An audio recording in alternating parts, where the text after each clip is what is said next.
Hello, good afternoon, and welcome everyone to the Soul Food Book Club. I'm Terry Angel, your host, and we have a wonderful group of readers here, and we have an amazing author. So we're so glad that you're here joining us. We want to welcome Michele Landers to our Soul Food Book Club today. Hello, Michele. Hello, everyone. And I had no idea that you were reading my book. That's very nice. Well, we certainly are, and we're excited about talking to you about it. I want to introduce who's here. We have our Auntie Jean Lorio. Hello, everyone. Welcome. Charlie Coons. Hello, everyone. And our Linda Lemieux. Hello, good to see you. Fellow Floridian to our author. I think you two are not very far apart physically right now. Right. So that's right. Exciting too. So Michele's book is The Year of Living Miraculously. Do we have it? There we go. Thank you, Charlie. There it is. Yeah, Jesus. Wow. Yeah. So Michele, we're so excited about talking to you today. And I'm just going to open up the floor. Inquiring minds want to know. First of all, we always ask our authors, how did this happen? How did the year of living miraculously come to be? Okay, that's a really good question. I've got to search back all the way. I guess it was around maybe 2009, 2010, I'm not sure. But I started doing, workshops. And I put together, preliminarily, just for the workshop, I put together like a small, tiny little book with exercises in it. And then it was just a whole process, because before I knew it, I realized, everything that I was teaching, that it helped me achieve some miracles in my life, and the steps that I did and the steps that I started to share, I thought, oh my goodness, why don't I turn this into a book? And then before it became an actual book like this, it was a year-long program that I did, for 12 months, once a month. And everybody at that time came to my house, and we would, study all of these different steps. And it seemed so successful. And I said, okay, then I just got to turn it into a real book. So that's kind of the short story of it,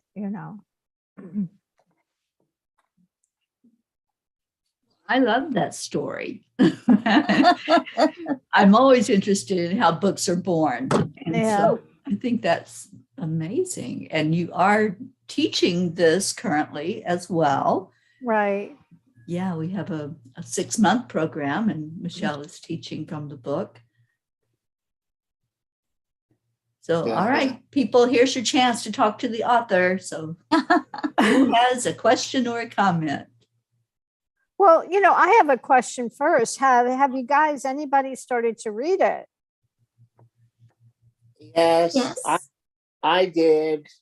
I did. I only started the other day, but I'm up to chapter 5, I think, where you start the different steps, Okay, let me see. I made it. That's pretty much where I am too, Charlie. Really? Right. Okay. Yeah. So where you start to do the exercises. Okay. Right. But, like chapter 4, you go into the different ones, like chapter 5 is You Are Perfect. And that's Yeah, I think that's a good place to start. I always thought that is a good place to start, because I think we forget that we are born perfect spiritual beings. Our soul needs work, and that shows up as our, personality as well. but we are perfect children of the universe. And I hope that a lot of these steps in clearing away the blocks to that awareness, helps us to realize that we are perfect children of the universe. And yes, we do come here with personalities, but that doesn't negate that we are these perfect children of the universe. And hopefully that gives us a little bit of a different perspective on who we are and how loving we really are and how perfect we really are. So that's why I started with that first core belief that we are all perfect. But I'm not sure how that resonates with all of you. What do you think about that? Well, It's hard to look at a baby and not think they're perfect. Right. Right. Well, I think I'm starting to learn that. I think it was, something that I felt very less than perfect all my life, but I just wanted to say that I love the way you write, because you write with humor. And I love the way you introduced the book, because you went through what got you there. Not everybody does that. And you explained about how all the things you've done, the neurology, the brain research, the everything got you to that point. And then I also especially like that you talked about the law of attraction, because I saw that movie and I read the book and everything, but I always felt what you call, I guess, the wild card. Yes, thank you. There's a wild card in there that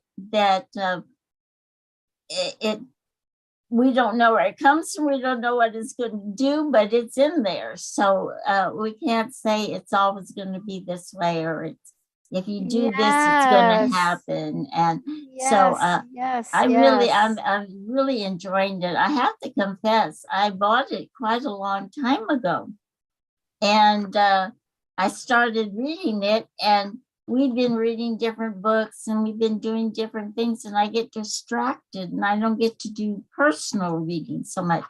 So I went ahead and started all over again, because I said, I forgot. I did remember the tax story. Oh, isn't that a great story? Yes, it's a wonderful story. Have you gotten to that? That's so wonderful. That was so amazing. That was, does anybody else know that tax story in the book? Yeah, I read it where you had the $22,000 and then you only had to pay $2,000 in the 22 or whatever. Yeah. I'm going through a tax thing now, so. Oh, okay. So if you do remember it, what happened was, because I believe in angelic and universal support, and that it's all there. It doesn't mean that everything's going to work out for us all the time. That's the wild card. We just don't know. But in this case, I was really counting on it. And I think because I had belief and I knew that we did not do anything wrong, or we didn't try to hide anything. It wasn't any of that. And I just loved it, because I'm telling you, on the phone on that Friday, and the background of it was, for years, my accountant was saying, and I believe he did, send in requests to abate it. But on that Friday, when I had received the letter that said Monday, whatever that date was, June something, you got to pay it in full. And the only thing she was interested in knowing was, how was I going to pay it? Cash, check, credit card, or payments? And that's when I said to her, I paused and I said, can I call you back on Monday. And she said, well, what do you think's going to happen between now and Monday? And I just very quietly said, a miracle? And she was silent. And I knew at that moment, for whatever reason, when she came back at me, she said, you believe in miracles? And I just knew that the universe had opened up that space. I just knew it. And I said, yeah, I do. And she said, I do too. And then she asked me to tell her the whole story. Now, mind you, 5 minutes before, it was strictly business, pay the amount. And then I told her the whole story, and she said, okay, I want you to put this all down, write it, and send it here, wherever that was at the IRS. And she said, if you can believe in miracles, I can believe in them for you, honey. And I just knew. Now I took the folder and I pasted all angel stickers on it, and I kept asking the universe. I said, I often say when it comes to a miracle, I know that this is outside the realm of physical reality, but I know that that's where miracles occur, outside physical, what we perceive as physical reality. So, thank you. And I have different saints and angels that I pray to, Baba G, and Archangel Michael and whatever. So, and I slept with that folder. I can't tell you. So yeah, it was, but I put in the work too, and the belief that it could happen. So yeah, it's one of my favorite stories. There you go, Charlie. Sleep with your folder. What's funny is my accountant says, oh, I've been trying to get through to them. I can't get through because they're so backed up, because they haven't even got taxes from, for the last 2 years because of the COVID and everything else, and not working and everything like that. So I said, you know what, I'm going to call. So I called one morning and I was on hold for like 7 minutes and I got right through. And wow. I'm like, oh my God. So I talked to them and I got an extension until August. And my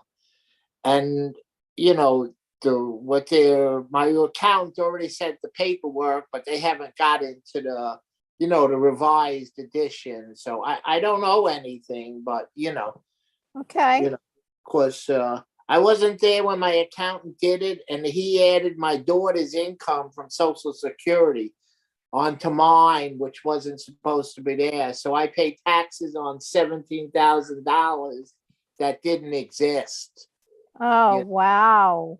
But I didn't include the $2,400 that we got from the government, because it went into my daughter's account, not my account, because I had someone else do my taxes that year, because that was the year my wife passed, and my sister was here and said, oh, my husband will do your taxes, send him the info. So he did it, and I sent him a check, but it was my daughter's check. So that year the money went into my daughter's account. So, then when they sent the check out for the $2,400, she got it and I didn't realize. So when I did my taxes, I said I didn't get it.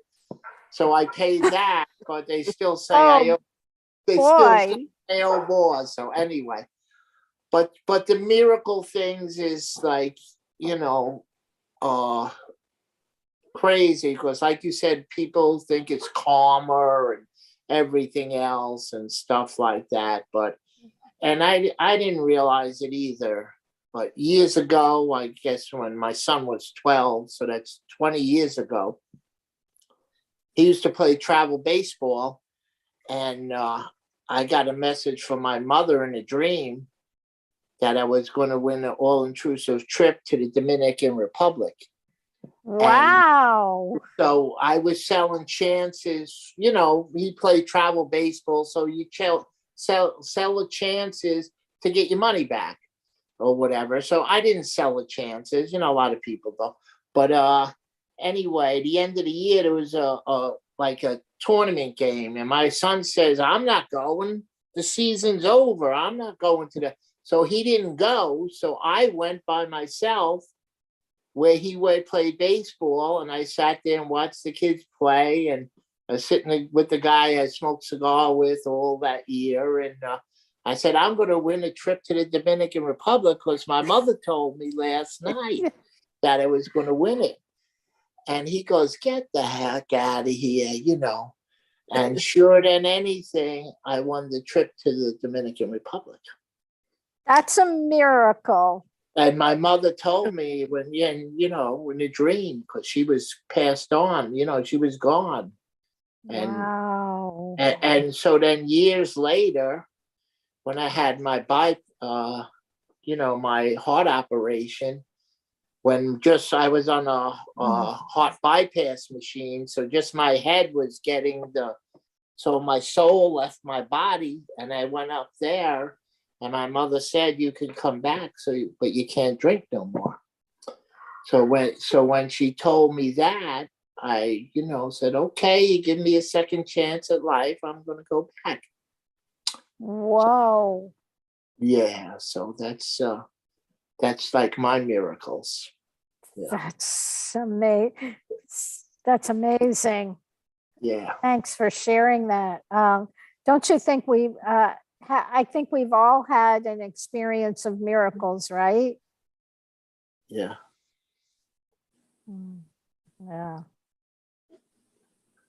Yeah, that was it's like, you know,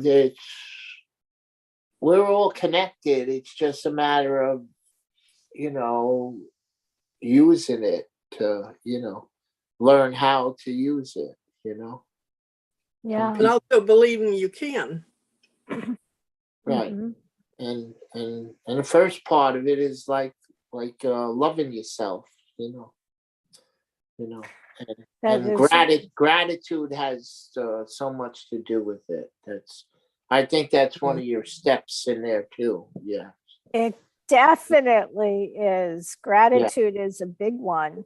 And giving back, you know, keeping the circle of love and money and keeping that circle of energy going, you know, not holding it all in, letting it out, you know, being able to share, because we're really all one, you know. Yeah, keep that energy moving. Yeah. So I love in the book how you point out that we are co-creators of miracles. Can you talk about that?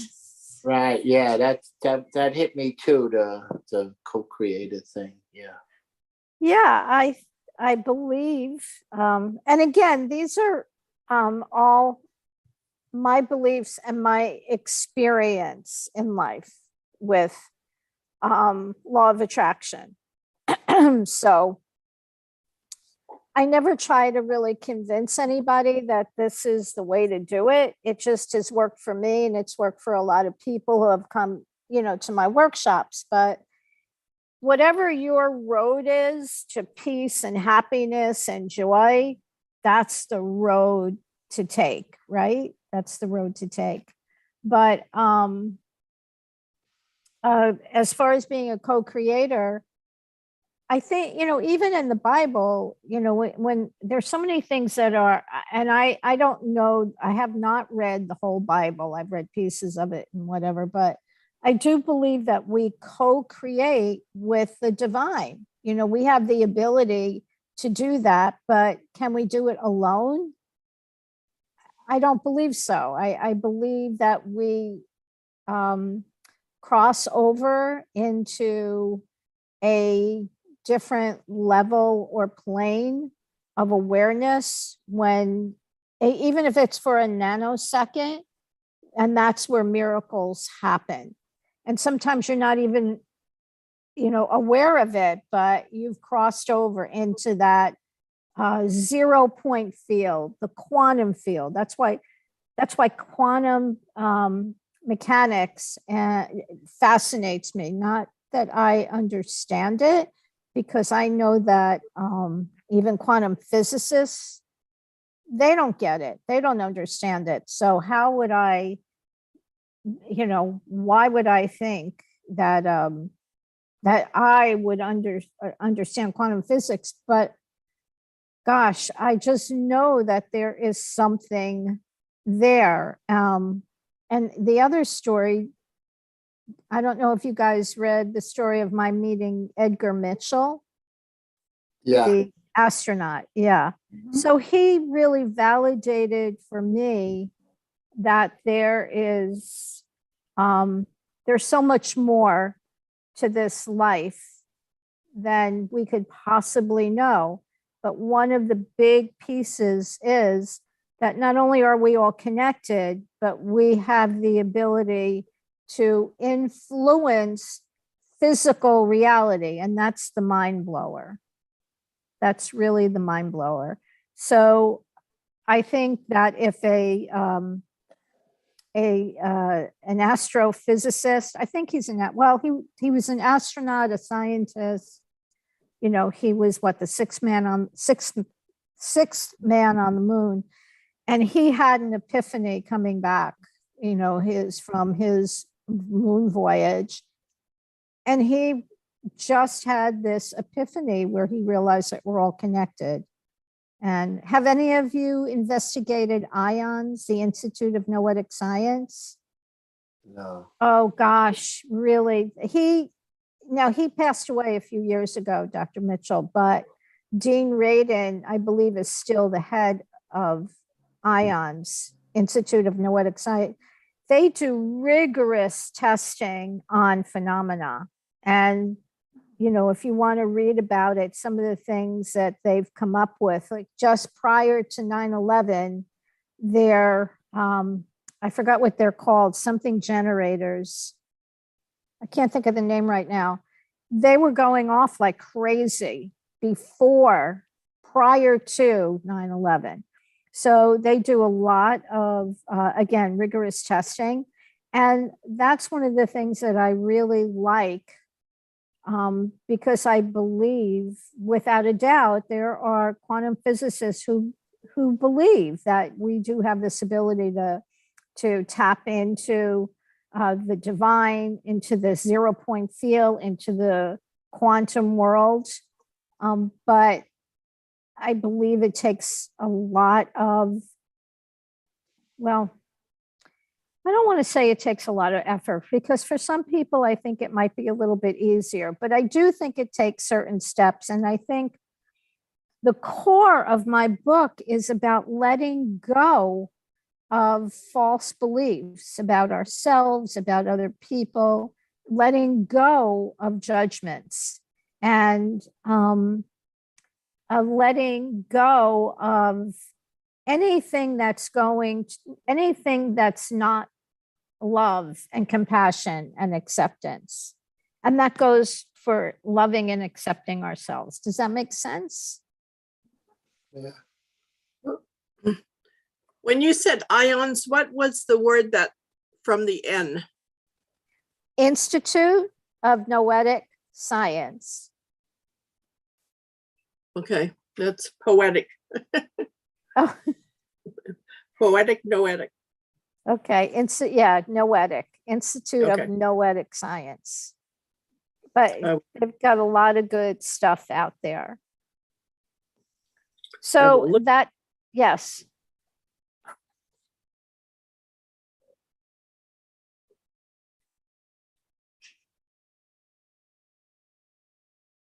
You said somewhere in the book, and it's towards the front, about when they get down to the very basic of what everything is, that we're all made of the same stuff.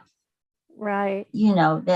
Which makes perfect sense when you think that the creator, or whatever you call them, is a certain time. Well, I see, maybe I need to be corrected, but it's power, it's energy. Yeah. And from that, everything was created.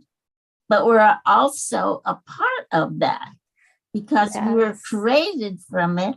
We are now also a part of that, and we are all connected because Yes. we're the same stuff.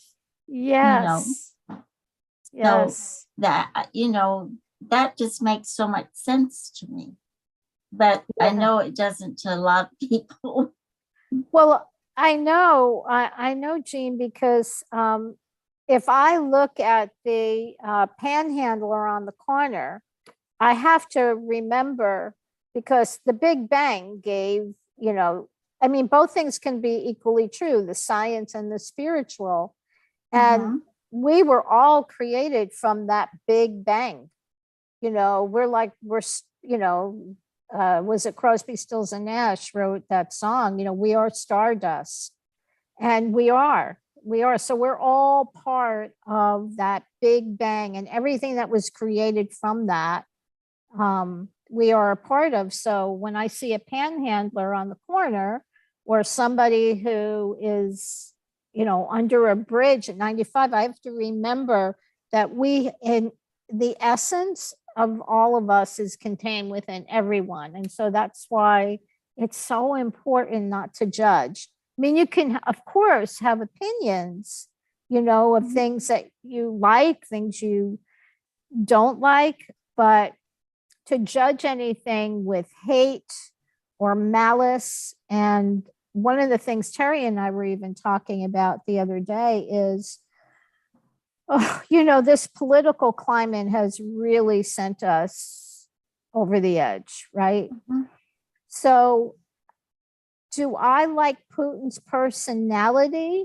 No, I don't. However, I do know that he was created from the same stuff that we were all created from. So his personality, let's say, needs work. But he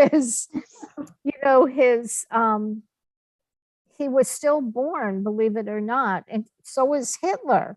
And that is really difficult, for me to say, but it's true. So instead of sending hate arrows to him, send love bombs, because I think people get confused when they hear, okay, send love.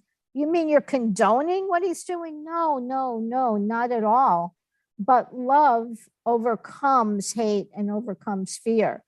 So if you bombard him with love, who knows? Either, my hope would be that either he would shift his energy or he would leave.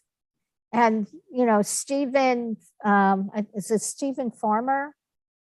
No, I don't think so. I can't remember Stephen something or other. I'll think of it another time.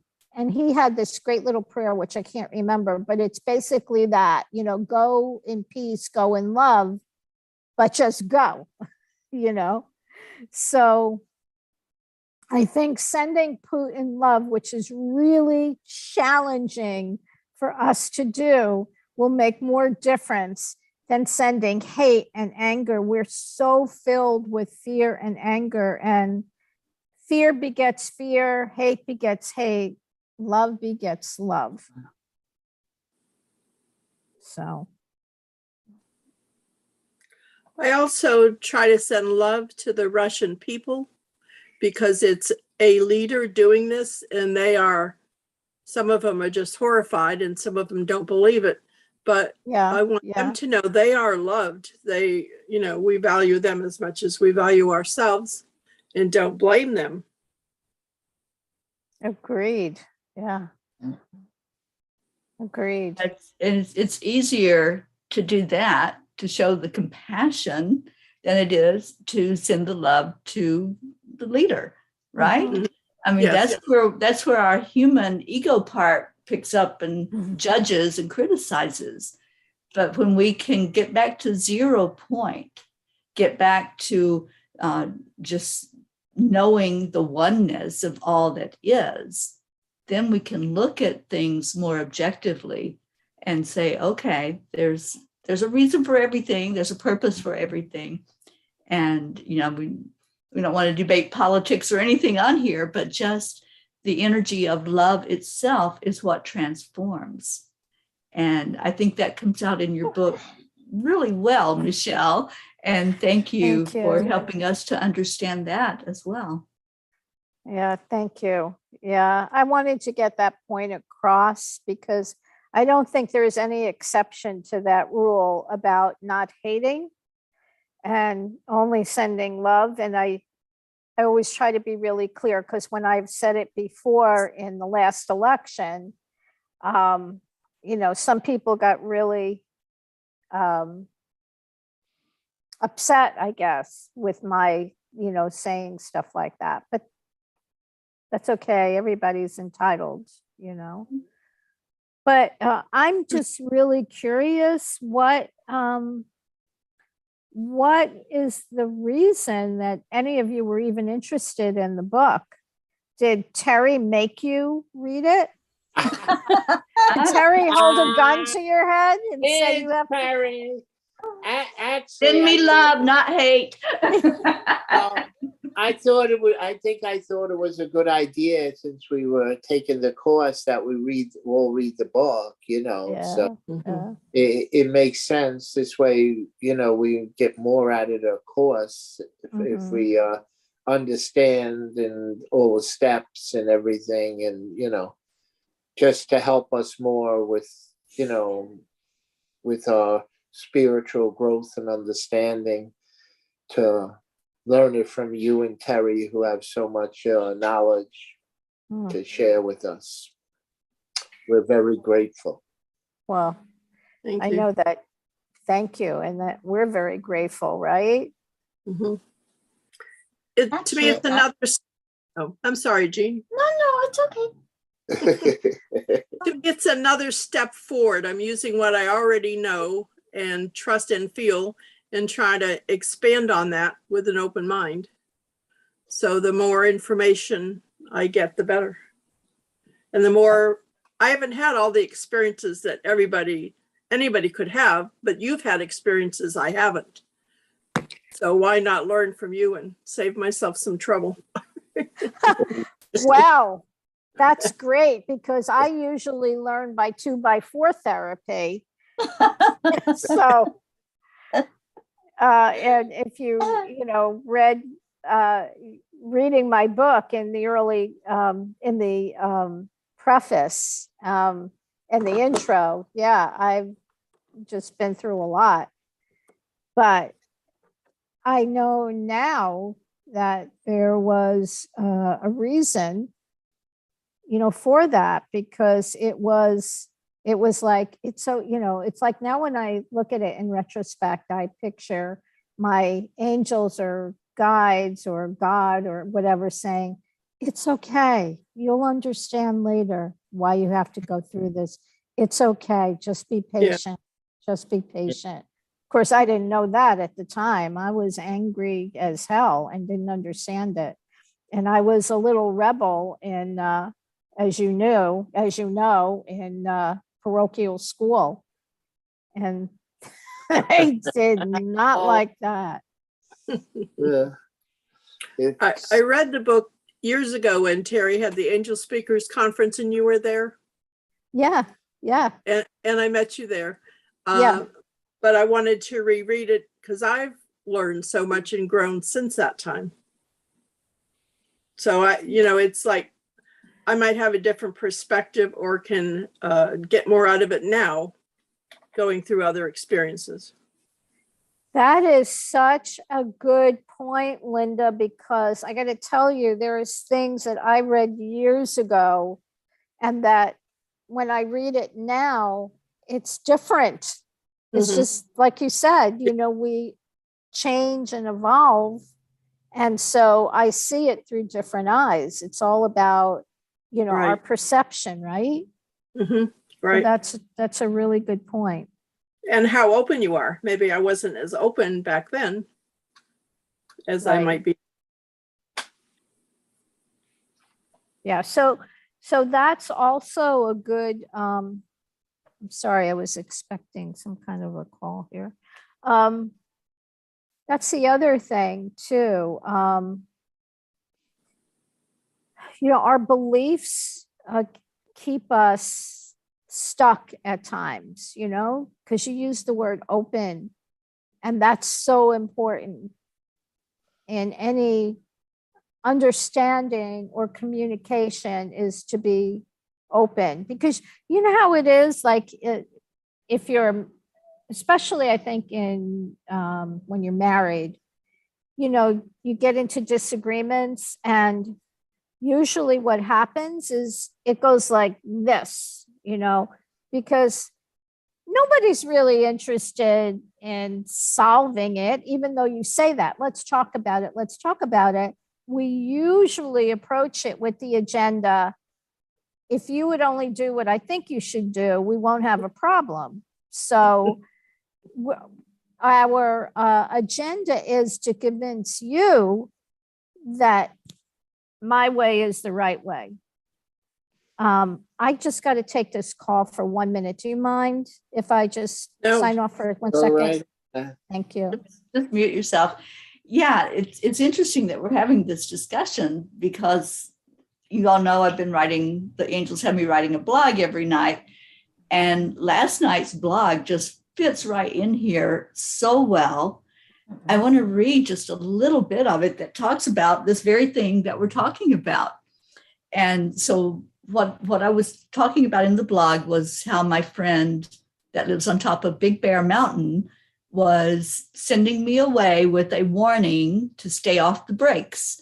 And she was saying, from her experience of having burned out brakes in her car, by doing that, she was sharing that with me, that, how to best drive down a mountain, which Big Bear is like 8,800 feet high. So it was a long way down the mountain. But the part that I want to read in the blog says, many times in life, we learn from other people's experiences. She told me about her hard lesson was in burning out her brakes, and that was why she was being adamant about it. As I was thinking about what she shared, I also thought about how often we all teach each other by living our lives as a result of learning from our experiences. I respect those who have been shaped by the fires of life and now share how they rose above the ashes. We have so many options as we live our lives. We can learn and grow from the challenges, or we can rebel and fight against the lesson. Either way, we show others the outcome of those choices in how we are walking our talk, striding in confidence or crouching in fear. So I think that's important to remember as we read books like Michele's, or anybody that's sharing their experiences of life. We're benefiting from what they went through. And just like you were saying, Linda, we're going to be at a certain point in our life where we're open to hearing that person's experience and what they learned from it. Just like I could have ignored what my friend told me and said, that's not going to happen to me. I know how to drive down a mountain, which I don't do very well, but, I could have ignored what she said and burned out the brakes in the Angel Mobile. Or I could listen to her experience and say, oh, she knows what she's talking about. So I'm going to follow along with what she does now. So it all works, it's part of the oneness. It all works in us understanding more from hearing other people tell their experiences and what they did to rise above, or how they just kept rebelling and maybe are still in that place of rebellion. So Terry, I got to ask you, how did you do? Did you go up the mountain or down the mountain, or did you make the trip yet? Oh yeah, this was yesterday. I left Big Bear yesterday, which is a very high mountain. If you've ever been to Big Bear, you'll understand. It's 8,805 feet. That's how big the mountain is. Oh dear and God. It's a very windy mountain. I mean, they have the curves. I like to describe them as the curves where you meet yourself at the other end of the curve. It's just like, twists and turns, and it's a very precarious drive if you don't know how to navigate it.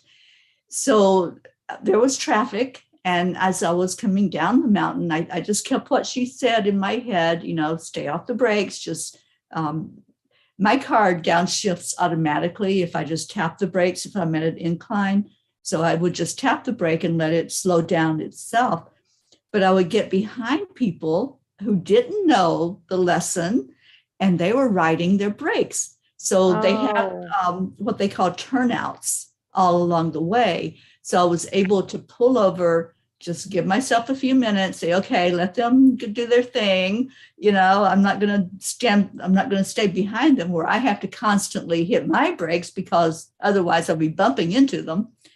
So that was my experience yesterday. It takes over an hour to drive down that mountain. That's how big it is. Wow. Yeah. And it's, like I said, it's very precarious. You can't go fast, or you'd be flinging yourself off the mountainside. It's that treacherous to come down it. And plus it's got snow on it right now. So that's another ingredient in there. But wow. it's interesting, like I said, that, if I hadn't had that discussion with her, maybe if she hadn't had her experience, it would have been a totally different thing for me driving down the mountain that yesterday. But because of her experience and because I listened, I had a good experience coming down. Yay. Yeah. You're my hero when it comes to travel. I got to tell you. I'm learning a lot, Michele. You are amazing. We're all here to learn lessons, and you were talking about the mountain and everything. And I had a friend when I was young. I went to visit him upstate, and he lived in the mountains or whatever. And we went up to, visit a winery or something, I think. And on the way back down the mountain, he put his car in neutral and went down. And, he wound up flying, and he wound up flipping over his, he had a pickup. And it was so messed up. I didn't even think it was his pickup. I kept driving right by. And then I realized, oh, my God, that was him and his wife that, Wow. You said, when you said driving down the mountain, that story came back to me, I'm going back 50 years, I'm showing my age, but, but he learned a lesson from that, make sure you have your car in gear so it can have your car in gear, and you really don't need to put the gas on at all. You just right. have to slow it down every so often. Don't go in neutral because it starts to fly. Yeah. So anyway. And you ask Archangel Michael to sit in the seat beside you. Absolutely. Always. I always want him to be the hood ornament. You guide my way, Michael. The hardest lesson to learn, though, I think, Terry, is to listen. Because I've noticed, at least for me, and maybe I shouldn't be doing that because it's probably just me, but you sometimes don't want to accept the lesson. You kind of put up defenses against it. So you have to keep, like manifestation, you don't know how much you've helped me with that, because I was like, I just don't manifest. I don't know how, and it's just beyond me. I can't do it. And what I've learned, at least for me, is it's a matter of, I don't even know if I can explain this. Just accepting. I was always trying to force it. I want this. I'm going to just keep it in my mind, and I'm going to concentrate on it. And it doesn't work that way. No. But once you accept it, that it's just there. Then you become, it's like, I don't know how to, it's like you stop fearing, because you know that the universe has you. You know that the creator or the spirit has you, and they're not going to let you go without what you need.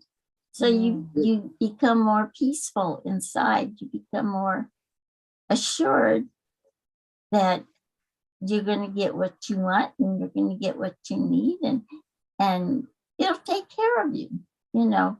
So it's been a real joy to me, because I was just really being very stubborn about manifestation, you know.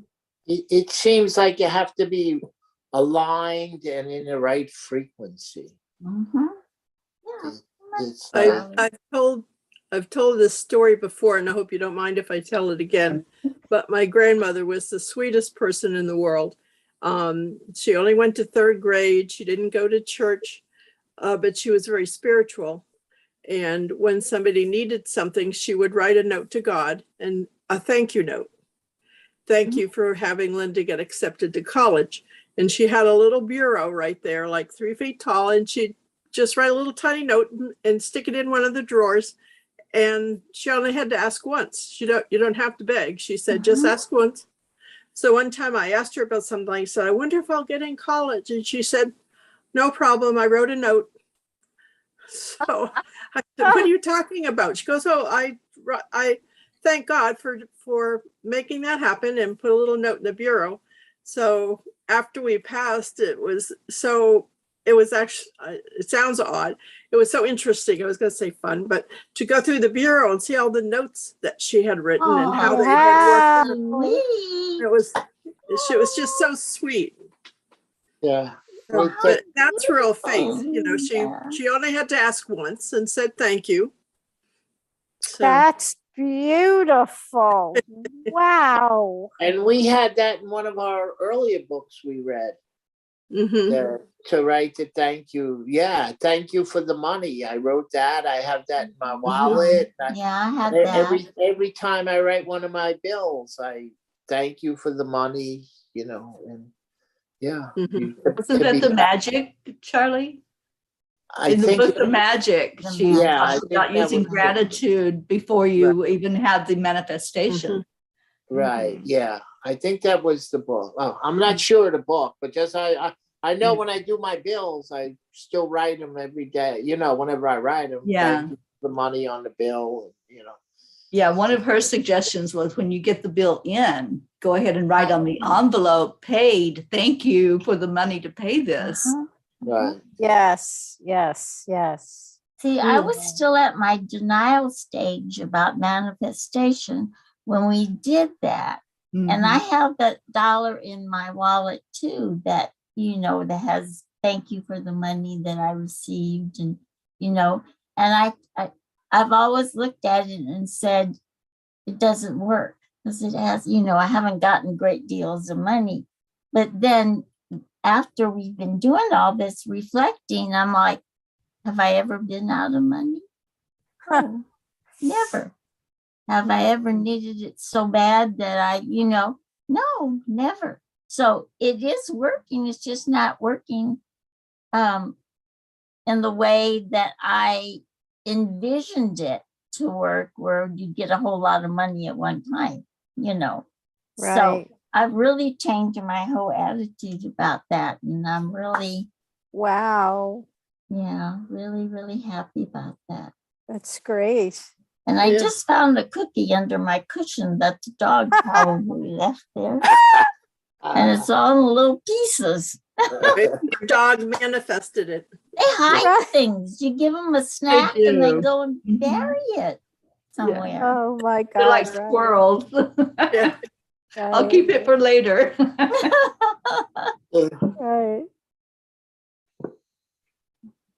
Well, Suzanne joined us virtually. Let's all say hello to our Suzanne Millard for being here.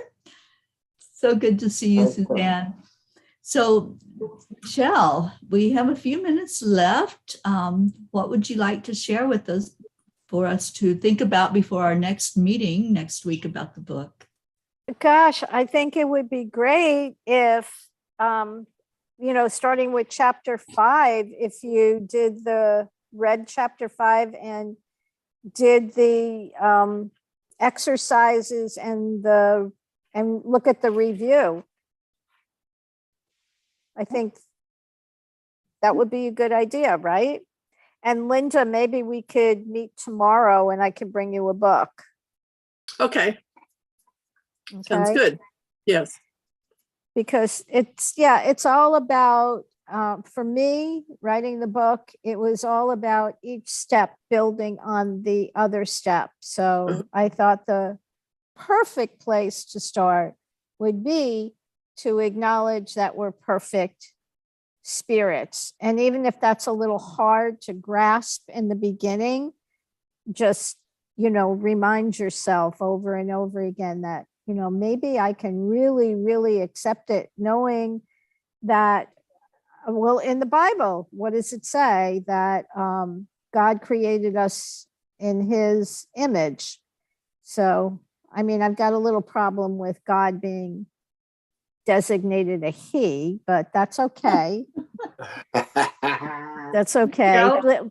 Yeah. Michele, can you give your email address? I'm going to put it in the comments for anyone that needs your book, because it's not available on Amazon right now. And that is a right now. We're hoping to get that corrected. But if you would just give your email address so I can type it in for people that need to get the book. Suzanne says she needs to get it. Okay. So do you want me to type it in? I'm typing now. It'll go to every place we're streaming. We're streaming in like 5 different places.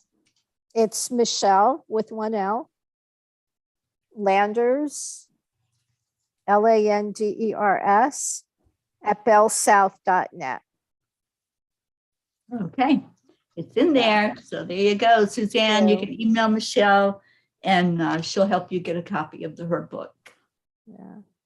Wow. Great. Thank you. So, all right. So can I be part of this group every week? Oh, absolutely. Of course. We love that. Okay. Okay. What fun. And hopefully some of our regulars will be back next week. We'd love to have Mary Lou back, and Suzanne, you've been in here with us, so we'd love to have you on.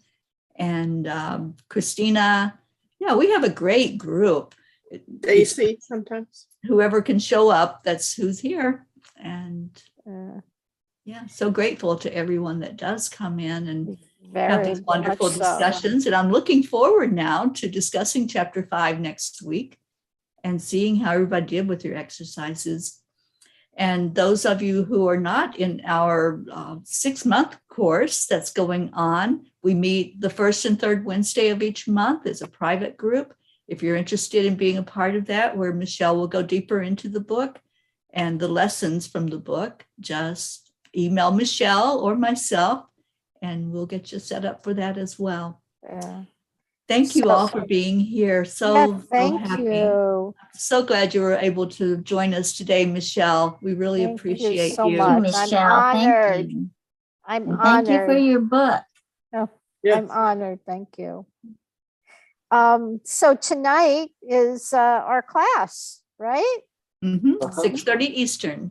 Yep. And I think I need the link again. I know you probably are tired of me saying that, but I sent an email about 3 o'clock this morning, 3 or 4 o'clock, and it has the link, and it also has what we're going to talk about tonight. Yeah. So if you haven't opened your email yet, you might want to do that so you can see what's to be expected. I'm excited for that. Yeah. So if you're coming to the class, if you have access to either a green crayon or green pen or marker and a red one, bring those with you. And I'll give you that little teaser. And then I will see you tonight. Erica has them ready, I think. There you go. Wait you got it covered, Charlie. I need one of those. Can I take one? Let me take one. Awesome. All right.